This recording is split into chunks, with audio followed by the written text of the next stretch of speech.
Magaling araw mga lolo at lola. Sa araw po na ito, kayo'y nagtatanong sa akin patungkol po sa update ng inyong pong pension payout. Sabi po dito, Sir, kailan po ba sa Bicol, Kamsur?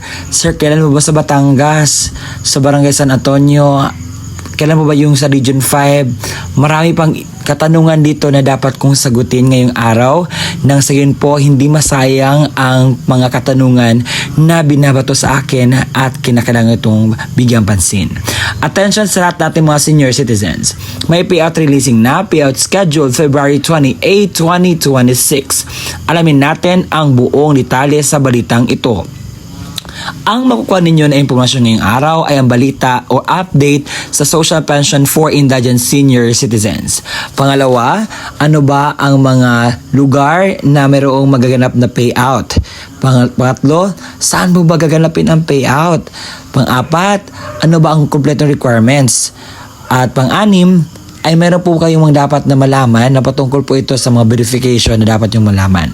So ngayon, kung gusto mo agad itong content, tapusin mo ito hanggang sa dulo na sa gayon makuha mo ang punto ng video kong ito. Kung ikaw ready na, atin ito pag-usapan. Sa lahat po ng mga senior citizens na tatanggap ng pension sa Social Pension for Indigent Senior Citizens, meron pong emergency meeting ngayong Sabado, February 28, 2026, alas 9 ng umaga. Sa importanteng malalaman po sa inyo po magaganap na payout ngayong Marso 6, 2026. Paalala sa lahat sa mga senior citizens na tatanggap na kanang social pension payout ngayong February 28, 2026, pinalalahanan ng lahat at in-encourage na magdala po ng photocopy ng inyong national ID dahil po meron pong hihingin po yan ng ating payout masters. Para sa lahat po ng mga tatanggap ng social pension sa Barangay Binuangan, meron po magaganap na validation ngayong February 28, 2026. Alas 8 hanggang 5 ng hapon sa venue po ninyo sa Mako Central Elementary School. Ang pupunta po ay yung mga magbabalidate po na tatanggap ng social pension 100% para hindi po mawala ang inyong pangalan sa payroll list.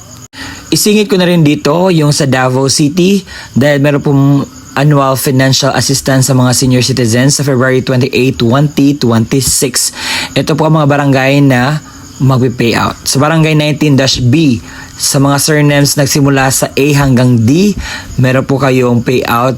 Sa barangay 19-B, nagsimula ang surname sa N hanggang Z, meron po kayong payout sa araw po ng Pebrero 28, 2026. Sa BLGU Lactawan, meron pong on-site household registration sa February 28, 2026, alas 8 ng umaga hanggang alas 4:30 po ng hapon. At atin pong napakinggan ang balita na magaganap po sa February 28, 2026 na sana klaro po sa atin at kung meron ka mga katanungan po nito, kailangan po mag-comment ka dyan sa baba. At sa mga nagtatanong, Sir, bakit kinakailangan po naming ma-verify? Ang purpose po ng verification ay para po sa inyo pong kapakanan. Dahil ang verification, inaalam doon kung ikaw ay kwalipikado o ikaw ay tatanggalin na. At alamin dito ang status ng inyo pong application or inyo pong status benefits na inyo natatanggap po. Kaya naman, kung hindi kayo pupunta dyan, ang mangyayari, matatanggal po kayo at hindi na po kayo makakatanggap ng inyo pong pensyon. Kaya naman, kapag may verification meeting patungkol po sa social pension payout, puntahan nyo agad. Huwag kayong magdalawang isip. At pag sabi, Sir, bakit wala pa po ang aming lugar? Bakit hindi po ninyo minention doon sa inyong vlog ang mangyayaring payout? Nako, hindi ko po lahat maibigay dahil may mga barangay po na hindi nag-upload ng kanilang schedule dito sa online. Kaya naman kung ang masuggest ko sa inyo, pumunta kayo sa pinakamalapit na barangay sa inyo at magtanong-tanong kayo sa update ng inyong social pension for indigent senior citizens nang sa gayon mapuntahan ninyo, malaman ninyo at makuha ninyo po ang update na kinakailangan ninyo.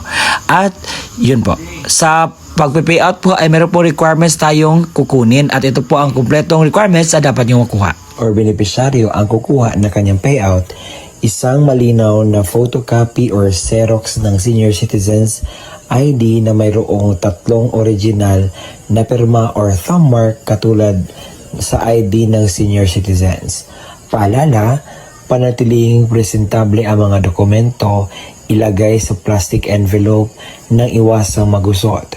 Huwag bilutin ang mga papel at siguraduhin pareho ang pirma o thumbmark base sa senior citizens.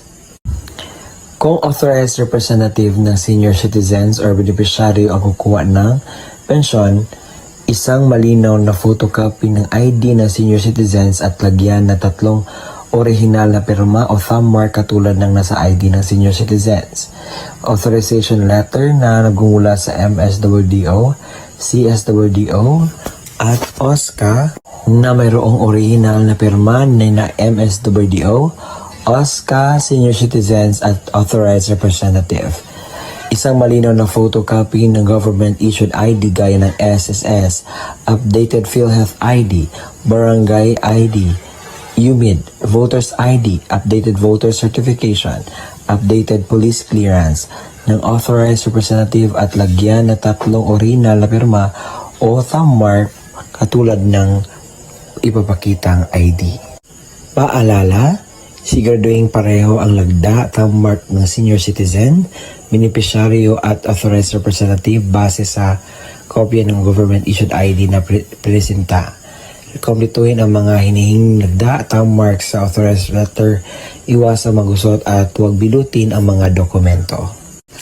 Kung namatay na ang beneficiaryo, isang malinaw na Xerox ng ID ng pensioners, warranty letter na nagmula sa MSWDO, CSWDO o OSCA na may pirma ng MSWDO, Xerox ng death certificate ng beneficiaryo na mayroong serial number, isang malinaw na photocopy ng government-issued ID gaya ng SSS, updated PhilHealth ID, updated Barangay ID, UMID Voters ID, updated voter certification, at updated police clearance ng authorized representative at lagyan na 3 original na pirma o thumbmark katulad ng pinapakitang ID. Paalala, kumpletuhin ang mga hinihinging lagda o thumbmark sa warranty letter at iwasang maggusot at huwag bilutin ang mga dokumento. Kung wala ang death certificate, kinakailangan ng certificate mula sa MSWDO, CSWDO na nakasaad ng pagpatunay na ang beneficiaryo ay patay na at kasalukuyan inasikaso ang death certificate. Huwag kalimutan magdala ng inyong ballpen na itim, payong at saka tubig. At kung meron na doon na po kayo sa payout, kinakailangan niyo pong gawin ito. Kinakailangan kumain muna kayo before pupunta sa payout. Magdala ng sariling ballpen, inumin at gamot kung kinakailangan. Baka pagdating po doon ay medyo mas ready tayo para maiwasan natin ang mga darating pang mga sakuna. At ang gagawin niyo po is magpila po, sumunod sa mga alituntunin ng payout. Nasanay nakuhanan niyo po ng aral, impormasyong tama ang vlog na ginawa ko ngayon. Ang purpose lamang po nito is to aware you about the happenings and the benefits na makukuha ninyo sa bigay po ng ating gobyerno. Kaya naman, kung nakita at napakinggan ninyo ang balitang ito na urgent po at kinakailangan yung puntahan, kinakailangan yung i-clear, kung ano man yung dapat yung i-ready, gawin nyo na po yan ngayon. No? Sa gayon po ay makuha nyo po ang inyo pong benepisyo na galing po sa ating gobyerno. And congratulations po sa lahat po ng mga makakatanggap ng pension at makukuha ng kanilang payout.